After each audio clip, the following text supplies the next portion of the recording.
Hey, everybody.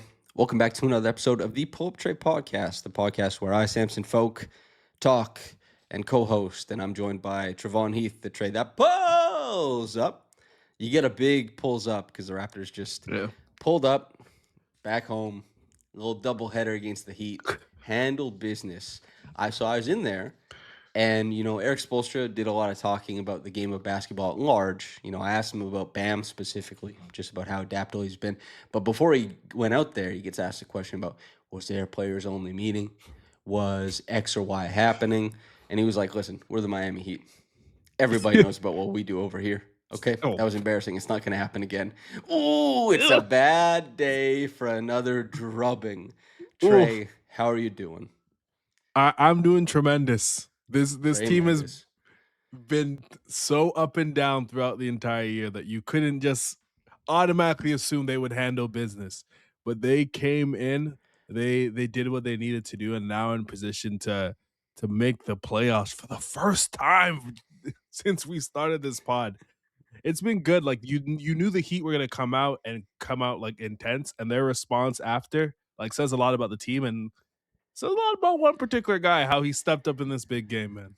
Yeah. I will say also this episode is a presentation of TuneBet Online Sports Booking Casino. The Raptors are sitting at 5th.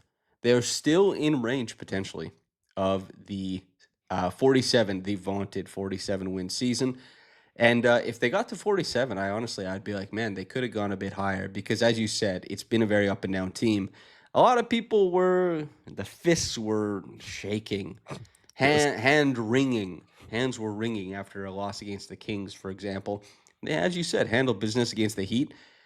This is a team that you and I have not rated very highly, the Heat, but a team that has punched up against some other teams pretty well. And the Raptors, it's nice to see them handle business. They are now the 5th seed, and they because they jumped the Hawks, if I'm correct, yes. Yep. They could go as low as the 8th seed if they lose both games. They could. There's a couple scenarios. I can't spell them out for everybody. I'm sorry. I'm not. It's Matt Moore on Twitter, the magic number guy. I'm not that. But the Raptors, it is feasible that the Knicks might rest guys. It's also they should beat the Nets. Now, if they win one of these games, they can't go any lower than 6th. So they've put themselves in a strong position. They could stay in 5th. And we'll see. I think it's probably a higher % chance that they play the Cavs at this point than the Knicks. Yeah. But they've got a shot at both. How do you feel about how they're closing this thing out right now? I feel good. I would be stunned if they don't win one of these two games. Yeah. I think going into today's game, which you guys are listening to this today, I think that if you're the Knicks, you probably want to try to end up on the Pistons side of the bracket, and losing a potential game might help you get to the 4th spot. I know the Cavs are likely going to do the exact same thing and rest guys versus the Hawks. Yep. As just an insert there for listeners, if the Cavs and Knicks, who the Cavs play the Hawks and the Knicks play the Raptors, who are 3-4 and 5-6, the Raps have the tiebreaker with the Hawks. So if it comes down to the Knicks and the Cavs playing like a game of, we're going to be tricky, it is actually kind of funky how it might play out. I don't think either the Cavs or the Knicks really care about who's at 5 or 6. As you said, they care about that bracket for the second round and beyond. Yeah, I think, and also context. That's why you're the pro. So I think they're going to win both of these games. I think the Knicks just played a really tough game against the Celtics. They're on a back-to-back. You probably don't want to play Jalen Brunson on a back-to-back heading into the playoffs. I think they're going to rest guys heading into today's game. They're going to win that. And then Nolan Traore, the great Nolan Traore, is probably not going to play against us on Sunday. So I think they're going to win both games. They're going to end up 5th, and some version of the Cavs and Knicks are going to get our best shot. Do you have I don't want to go long on this because we'll get to talk about this for forever. Yeah. So this will be like a week and a half and then potentially, even farther of talking. Do you have at this point now, do you have a lean one way or the other? Who do you want to see? The data shows it doesn't matter. but but I want no business of the Cavs. They have answers at the guard spot. They're humongous in their front court. I know we'll talk about this Yep. more in a week or so, but they have all the makings of a team that should make the NBA Finals. The Cavs, the thing that matters to me a lot is that the Raptors are a team that's pretty well equipped to game plan for one or two players at a time. Mm-hmm. And I know James Harden has a lot of the playoff dropper stuff attached to him, but even when James Harden was playing terrible against the Raptors in that Philadelphia 76ers series, he still bent the floor in such a way. And I think Harden is extremely well equipped to make sure that the Cavs front court keeps scoring easy baskets, even if he's not getting his own game off. And I don't think Jalen Brunson is quite as capable of just letting everyone else eat. And the Knicks will be a little bit more dependent on 3-point variance, which they could, like the Raptors wouldn't be the presumptive winner against either of these teams. But Yeah. I think that the Cavs would be able to manufacture buckets a little bit more often, just because they'll feed their front court easier. And Cat, honestly, if Scottie is guarding Cat has a lot of trouble when he's not guarded by fives. That could be a really big wrinkle in that series. But either way, we're probably going to end up eating our words either way. The Raptors aren't the favorites in either of these series, but they certainly were the favorites against the Heat. Largely because, especially in that second game, 38 points on 13 to 23 shooting from Mr. Brandon Ingram. After the game, Darko says, I'm glad he did that because now we can tell him, like, this is what we're expecting going forward. What do you think about that? I think it's feasible, at least the process of it. I think it was his best game as a Raptor and probably the biggest game of the season, which is humongous. I think what I loved about how he played today was like the intention. He drove the basketball. He got to the paint. He drew free throws. He was able to. The Raptors really have a hard time bending the floor, getting downhill, and trying to get easy buckets. The numbers have always shown that he has the ability of doing this, but doesn't. And when you are able to do some of those things, and then some of the mid-range stuff comes along, and you're spotting up from three, it's the makings of like the idealized version of Brandon and the version of Brandon that we discussed when they traded for him. So you said a big thing there. Has all the makings of doing this, but doesn't. This is like Brandon Ingram in terms of talent, watchability, aesthetics, all this kind of stuff. The reason why he has such a huge fan base is because he checks every single box. Yep. He checks every single box. The box he's not checked very often is, or ever, all NBA. The box that he hasn't checked yet, I believe, is second round of the NBA playoffs. Like, what do you need? Even we can make the case, right? Like, the Ingram fans let us know, like, hey, Brandon Ingram is a demon after the All-Star break, post All-Star break. Then I went and looked at the numbers, and it'd been a few years since he really got that opportunity. His post All-Star break numbers now, this 25 and 3.6. He's shooting 42% from three. He's getting up like less than 4 a game. What's the missing piece here? Why can't we get what it was his career high as a Raptor, 38? Why aren't we getting that every night? Pace. A lot of it is pace. He did push a lot. Yeah. Like there's some intention, obviously, like especially in close games, like you aren't trying to turn over the ball. They're giving him the ball on a flat floor, asking him to create, and sometimes in like terrible situations. But a lot of his intention when they're trying to push the ball is to grab the ball at the elbow, slow the pace down, dissect the floor. And he hasn't shown that he's not Kevin Durant where it doesn't matter if the second guy comes. He can't shoot over every single person.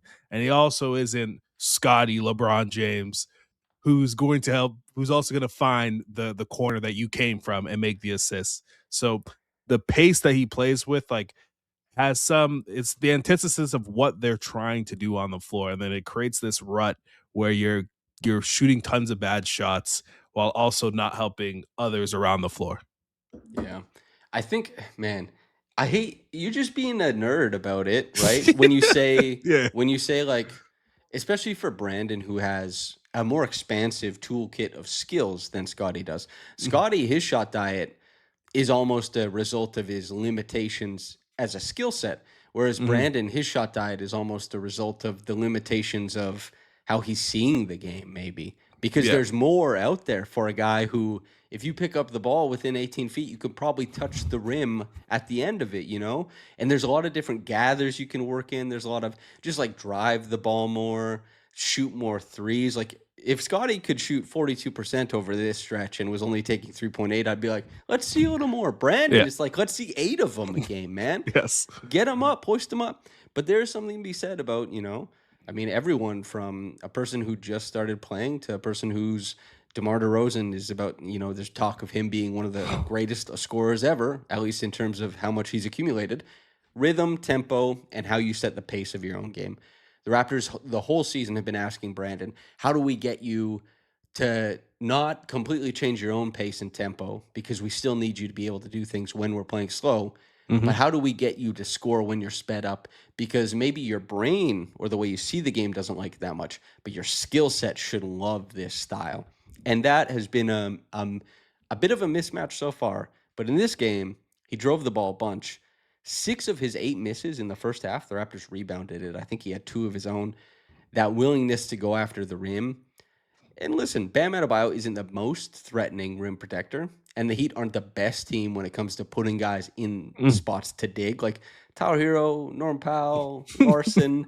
It's not a murderer's row, but I think that Ingram, it was easier against the Heat this time around, but he can Yeah. have it easier on himself. And I mean, he has clearly the talent to end up on an all NBA one day. It's just the right coach, the right team, the right context, and the right decision making from himself. It's interesting. Yeah. It's been a pretty quiet second half of the season for him, but this was a great game. I'd love to see him finish strong through the Knicks and the Nets. Tremendous. The best playoff series that he's ever had was against Mikal Bridges, and there's a chance that he might play them again. So I'm excited to see what this team looks like in a playoff scenario. How many minutes can some of their bigger guys play? And it looks like even with the big man situation, there might have to be some hard conversations that happen heading into the playoffs. Okay.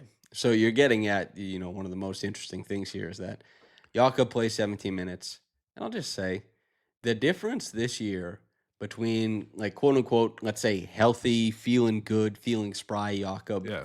and clearly not feeling it Jakob, these are mountains and valleys, brother. This isn't Mhm. mountain and regular. This is sea level and Denver. It's just there's been such a huge difference between when he's got it. Like even at the start, Davion Mitchell is getting a post up and he's just waiting on cutters. It's like, nah, man, maybe you should force Yeah. the issue. He doubled the ball handler. I can't remember if it's Hero or Wiggins or even Davion, but he was shading Bam to the wrong side of the dunker spot, and Bam didn't even cut from there. He just lost him, man. And that's like early on. It's the early part of the game. You want to be on this thing. And it was clear Mm. from the outset that he just didn't have it. Yeah. So obviously Jakob is very important. When they play Jakob, they score the hell out of the basketball, that starting lineup. However, you take Jakob, you put him over here on the bench, you put CMB in, suddenly that unit becomes a terror defensively. And CMB plays 22 minutes of roughly center basketball. They win those minutes by a lot. Goes 7 for 7. He scores well. He defends like the Dickens. What do you make of this? And I will say, diversity of centers is really good in the playoffs. It's a Yeah. good thing to have. Yeah, it's nice. Like some of the best teams have this version. Like the team that won the NBA Finals, you can throw Hartenstein, who gives you different looks, and you can throw Chet at the 5, and also you can play them together, which Or gives. even Jalen Williams if you want the Yeah. big stretch shooter, or you could just play small, small, small. Like they could do anything. Yeah. Minnesota, who have been historically better in the playoffs than in the regular season, Mm-hmm. Rudy versus Nas. Even when they had Rudy and Cat, it was like that diversity of what you can throw. The Knicks, even Mitchell Robinson versus Cat. Like it's the Pacers, obviously, with Miles Turner versus they played a lot of minutes with like Tony Bradley or Obi Yeah. Toppin and Pascal Say. Like that Yeah. diversity to switch up the front court is a big deal. Yeah. It ties lineups together. So I think it Mhm. is important. I think for Jakob, you're seeing like some attrition along the season, like having to play this many games. They're all have been important, so he hasn't really. The Raptors had no opportunity to sit him in any of these games because all of them have meant something. He defensively in space just is not where you need to be, and the offensive lift, like he's probably their most reliable play finisher, honestly, in the half court, which is a huge plus. But he isn't rebounding the ball well enough and isn't defending well enough for a lot of that stuff to matter. They're not special enough on offense for it to outscore teams. With C and B, especially if they're playing with pace, you can muster up ways to score while also being elite defensively. And I think that is the Raptors' way of winning games. It's their most successful stretch of the season was him and Scotty playing together, being demons on defense and giving teams hell. So I think if you're going to go out and try to punch up against some of the best teams, I think you go with the lineups that got you here, and that's CNB and Scotty. It's so interesting, and like to some degree, the starting lineup got them there as well. It's just it hasn't been like, even quickly is the second game back from plantar fasciitis, right? It's just not been as consistent as you'd like it to be. They've had guys in and out, even though I guess on the season they have been relatively healthy. But that CMB Scotty pairing has been so lethal and so good. Just a lineup that wins with strengths. Yep. Because that's what the NBA is. The NBA isn't like, oh, we have no weaknesses. It's like you probably play, maybe you have -3 per 100 net rating. Like a no weaknesses team is not good. It's a strengths beat strengths thing. And they just win minutes. They do really well. So much so that people look at that and say, I wonder what it would be like if this were what we built around. It's funky. It's not really seen. And, my question wouldn't be about whether they could win the minutes, about, how do those guys take the toll of playing against centers for 82 games and then a playoff series or, a playoff run. That would be the biggest question. But I think the Dickens, man, that the Raptors selected CMB Merv. Oh, dear Merv. He roasted me alive. He said, finally, good old Samson got one. Listen, man, that's where I want to go. CMB, 17 points, 8 rebounds, 1 assist, 3 stocks in 22 minutes. He's been sublime lately. And the thumb is still taped with 8 rolls of duct tape, man, or kinetic tape, whatever the hell it is. 7 of 7 from the field, by the way, 3 of 3 from the line. The Raptors, number 9 pick. You adorned him a future Hall of Famer. How do you feel about as his run towards the end of the season? I think you're seeing a mini leap in his play, especially over the last 2 to 3 weeks. A lot of that coming with his ability to finish at the rim. I think earlier on the season he had some apprehension finishing against some of the larger players in the league. One big play that was like ah, and passing out of a lot of those situations. Obviously, your thumb hanging off your hand probably isn't the greatest. And it looks like that's really affected a lot of his season. But now he's coming off the pick and roll as a screener. He is very aggressive trying to score. He's finishing over contact. He's driving the ball a bit more. I still think that needs to go up a lot more. But he's driving the ball from the free throw line extended and making plays from there. And then when you couple that with the defense that he has, it brings everything together. And this is a guy that, hey, we can play him 30, 35 minutes in the playoffs because he's going to be able to do some of the finishing stuff that Jakob provides in the half court while also doing a lot of the defensive dirty work that Jakob's back just will not allow him to do. So it's for a first year, this is one of the 5 best Raptors rookie seasons I think I've seen. I think it is. S was poking around on this during the game on Basketball Reference, sorting by win shares or BPM or I guess even PER, which, listen, John Hollinger, I know you, I like you. PER is a terrible stat. It's horrific. But you know what? God bless. I was going to say, tell me if you recognize this scream. This was me when CMB passed out of that dunk the one time. Yes. Oh my God. Oh yeah. Pretty good. So anyway, as you mentioned, you tweeted about this, the fact that, CMB is finishing and all that kind of stuff. And I was like, okay, let me go boost this with some stats.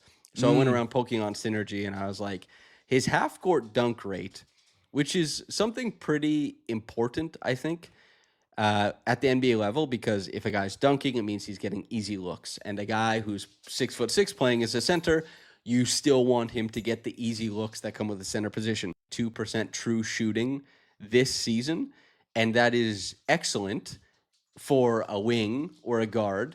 But for a mostly play finisher big, it's like, okay. The fact that he at 6'6" is even just okay. Hey, we're in the money, man. He's dunking a decent amount of time. He's not been super interest with his layups, but in crowded areas, he is getting to more of his layups, figuring out how often he wants to bump and create space and finish with English and that kind of stuff.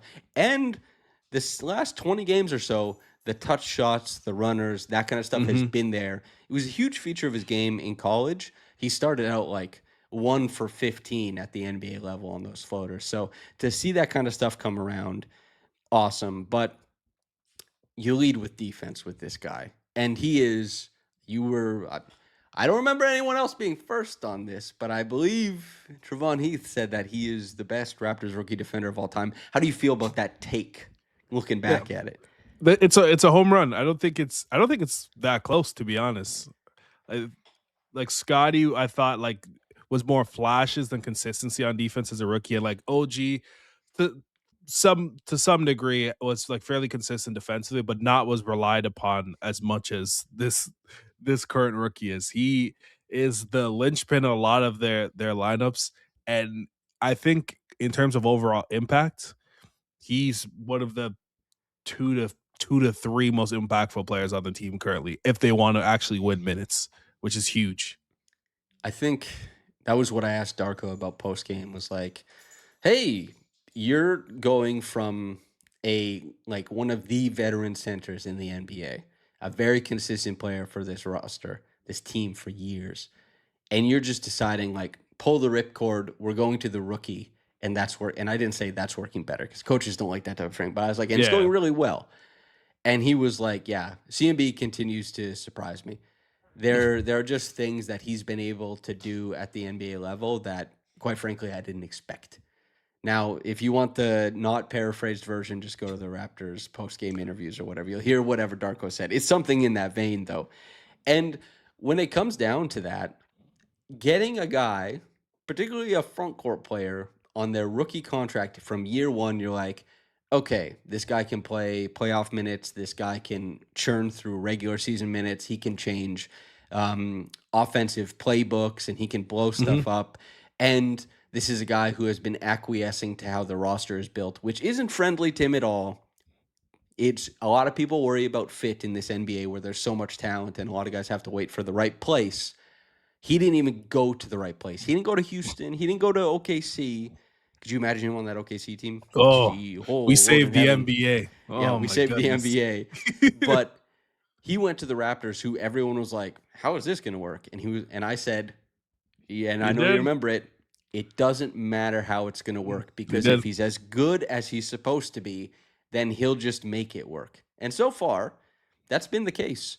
A lot of people thought, like, how's it going to work with he and Scotty? It doesn't matter. They just are a buzzsaw who chew through guys. It's been fun to see him come around. It's been fun. No, he's been tremendous, especially when you think of his game. I don't even think he's shown everything that he really can do, because in college, he was asked to put the ball on the floor, be a creator, get downhill, utilize his strength to separate and score, which I still think he can do. You're seeing that some of it now in like some of his contact layups and finishing in traffic. And I think there's a mid-range shot somewhere in between as well.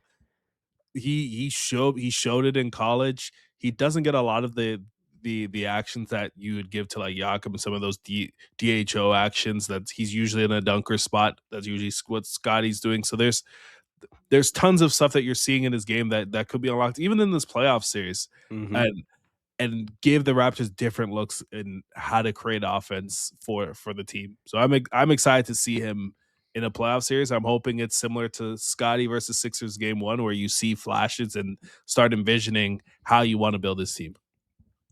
Even amongst bigs on cleaningtheglass.com, 5th percentile amongst bigs in how often his at-rim attempts are assisted. Basically, he's just not taking it to the rim by himself. Mhm. Whereas when he was at South Carolina, that's a massive, huge feature of his game. His as a pick and roll man, by the way, he is if I'm looking correctly, 1.247 points per possession scoring out of that. These are big numbers. Yeah. These are great numbers. This is something, me personally, I love to see. And what percentile does that put him in? He's in the 74th percentile. And after this game, it's probably, 77, 78, 80th percentile scoring in transition. The thing that he's not efficient enough is scoring off of cuts. And that's where, some of that hesitancy at the rim that we've seen is bringing down those numbers. But in terms of him catching on the move, having, a route downhill and being like, I'm going to sort if I'm going to make the read to the corner to somebody else or finish at the rim, I think he's done a fairly tremendous job. And even like the stats further. This doesn't include this game, by the way. But had 63 attempts. He's made 40 of them out of the pick and roll. Really nice to see. He's 3 of 5 on his threes out of the pick and roll for anybody who wanted to know about picking and popping. That's another thing too, that his thumb, I think he went in the mid-range shooting 22 of 25 at the NBA Combine. It was a huge feature of his face-up game at South Carolina. He was a really strong isolation scorer. He wasn't just a guy who caught on the move. He has no confidence in that stuff. And you can see to me, the thumb is like, I don't even know the last time he took like 2 threes in a game. He's just like, nah, I'm just going to move the ball on or finish at the rim.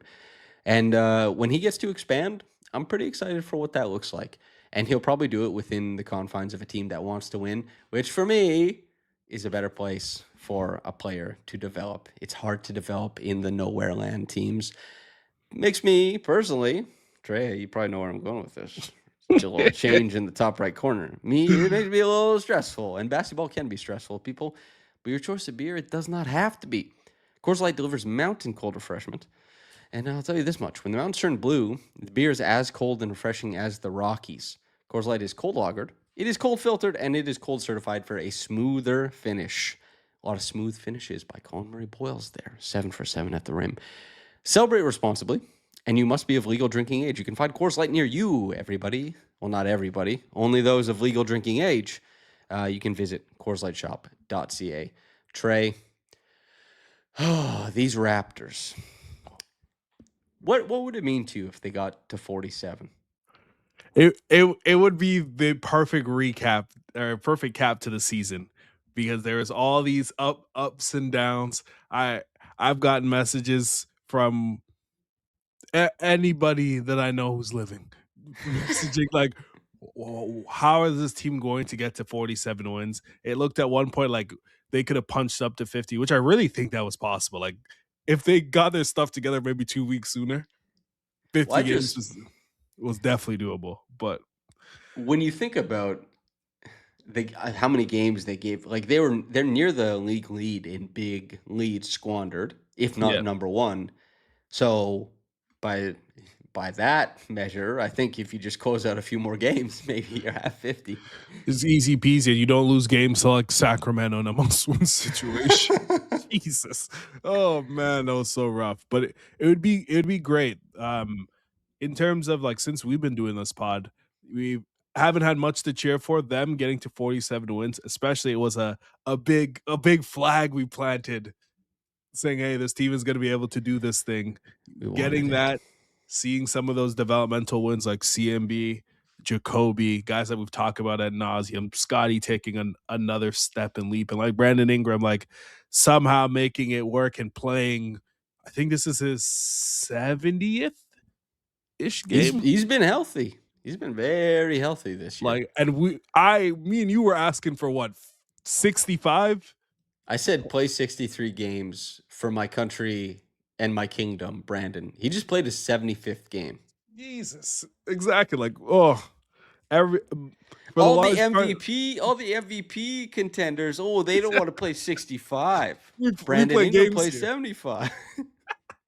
So it'd be tremendous. And I love telling people I told you so. So let's hopefully they win 2 more. Oh, that's funny. Okay, let me tell you something. As I said at the top, TunyBet. This segment is a presentation of TunyBet Online Sportsbook and Casino. Thousands of slot games, live casino at your fingertips, and a sportsbook made for Ontario. Get your game on with TunyBet. TunyBet is licensed and regulated by the AGCO and iGaming Ontario. 19 plus Ontario only. Please play responsibly. I beg of you people. Please play responsibly.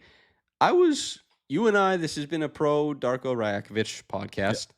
Yeah. I don't know relative to other media members, but relative to fan sentiment, I think.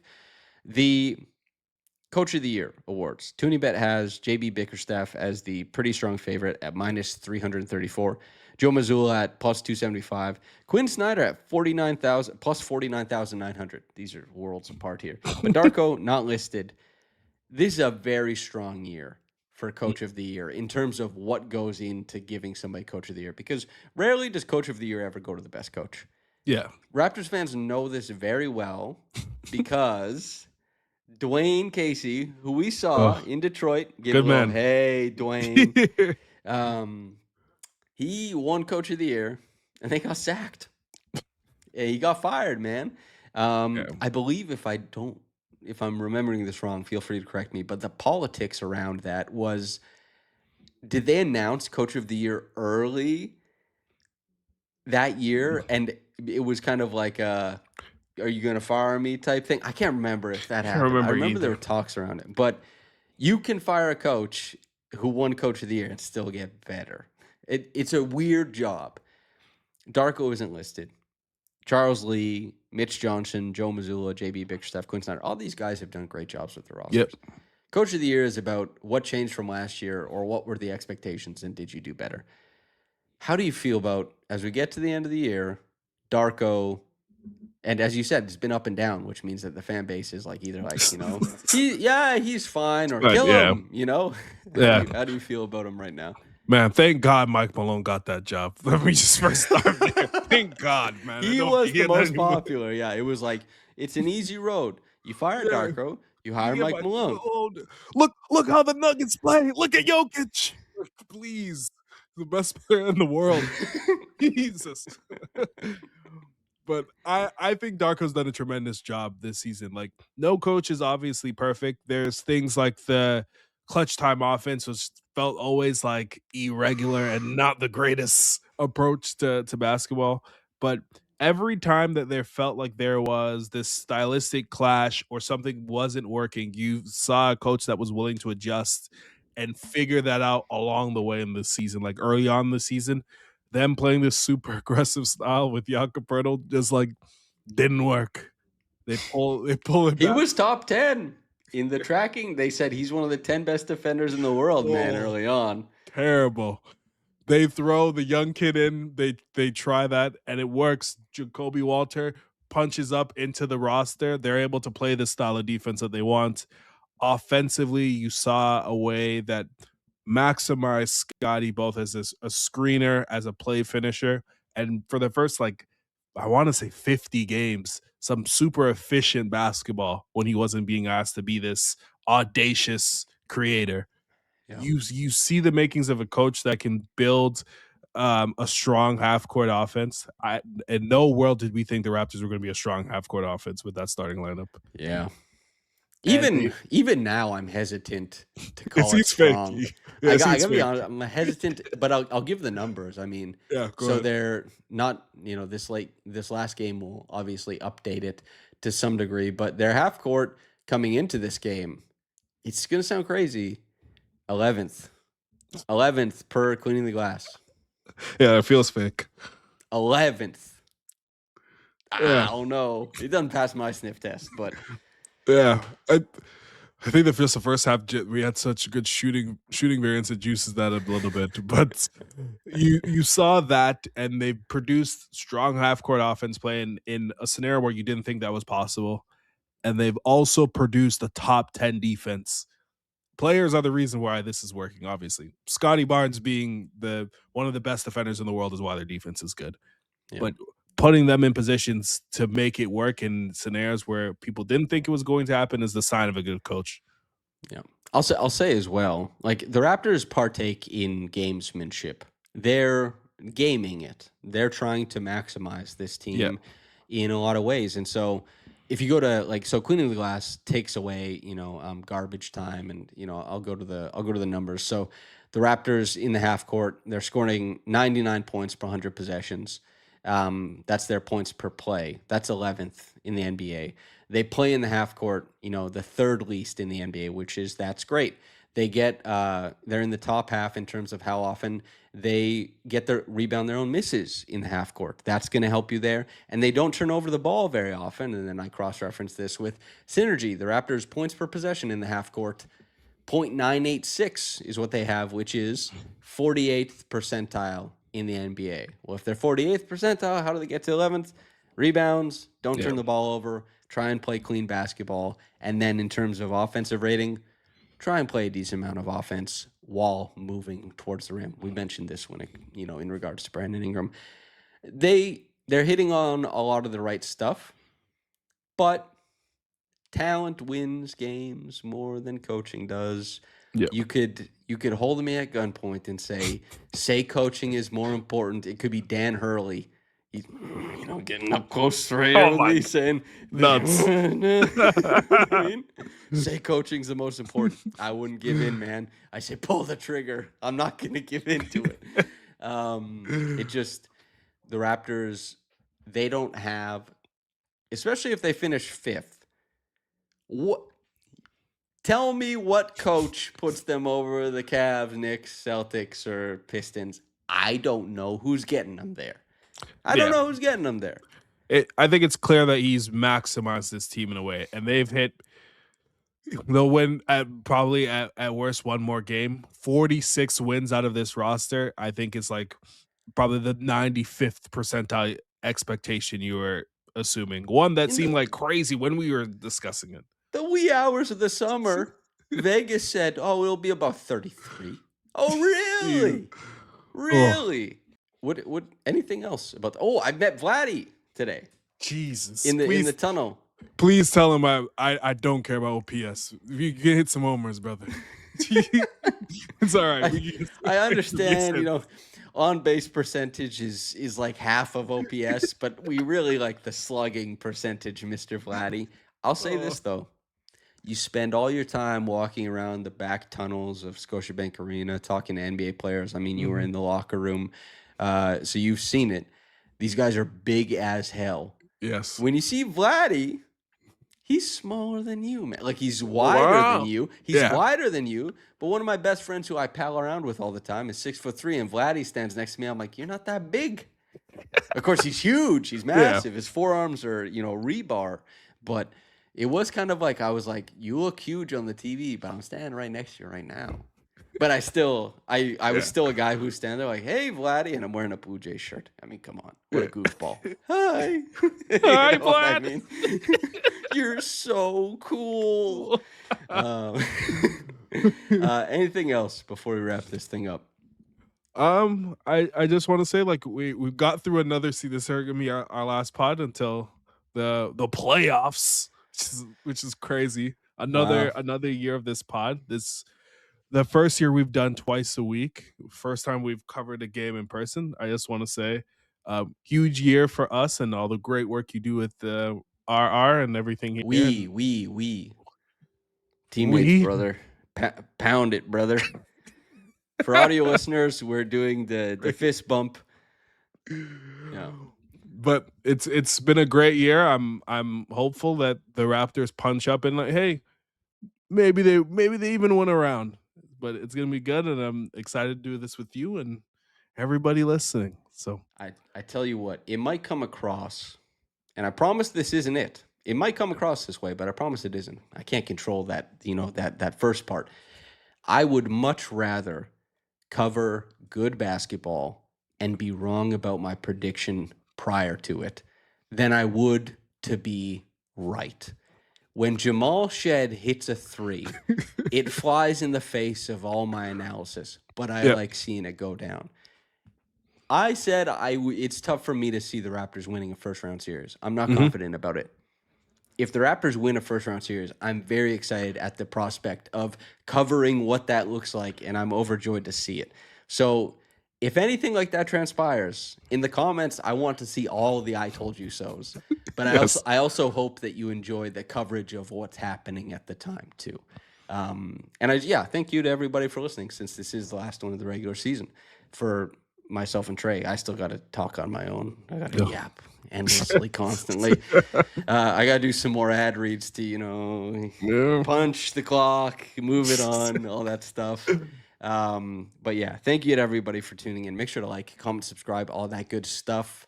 And we'll talk to you the next time where the Raptors will have a matchup, either play in or play off. Fingers are crossed for the latter. From myself and Trey, thank you for tuning in with us.